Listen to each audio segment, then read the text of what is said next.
118 Russian companies have the right not to disclose information about their businesses. Most are under sanctions by the US and the European Union. The latest addition to this list is 5 companies: Surgutneftegas, Novatek and its projects Yamal LNG and Arctic LNG 2. Russia started withholding some data shortly after its troops entered Ukraine in February 2022. Certain oil and gas statistics and federal budget details are hidden, while banks were ordered to limit disclosures as Moscow seeks to limit its exposure to Western sanctions, from a Reuters publication. In March 2024, the list included Gazprom, Gazprombank, Gazpromneft and its subsidiaries. In August, more than a dozen companies, including Transneft and its subsidiaries, were added to the list. According to the rules of the Russian stock market, listed companies must disclose their financial results, information on major transactions and other important data which they previously had the right to classify. According to experts, this way the Russian authorities are trying to hide the real state of affairs to avoid unnecessary attention to unsuccessful projects or unprofitable deals. The Kremlin is not interested in making Russians aware of the real state of affairs in the economy. After all, the country is facing a phenomena of stagflation, a mixture of stagnation and inflation, experts explain.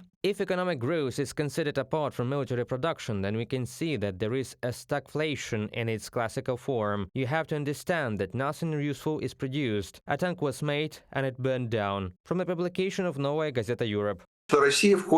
Russia is marching full steam ahead into stagflation. It is the most disgusting situation there can be. A stagnant economy with high inflation. Nobody knows how to get out of it. On the one hand, you have to fight stagnation by investing more money, but as you invest, inflation increases. And if you fight inflation, you stop the flow of money and you get stagnation. Then there's no point in doing anything. It is if you take laxatives and sleeping pills at the same time. Huge budgetary investments in the military-industrial complex have led to the devaluation of the ruble, an increase in the discount rate, huge price increases, and the collapse of the economy. Russia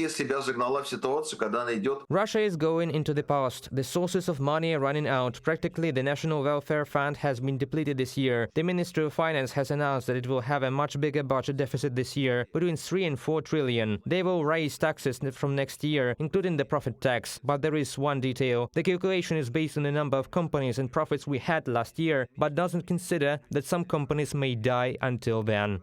The first to suffer in such a situation will be state employees, pensioners, Russians with loans, as well as representatives of small and medium-sized businesses, economists say. The losses will affect all sectors of the Russian economy. Some will suffer less, others more. Experts do not rule out the possibility that regulated pricing will soon be introduced in Russia, which will finally kill the Russian market. Reported by Anastasia Tarnavska, Yulia Granovska, UATV News.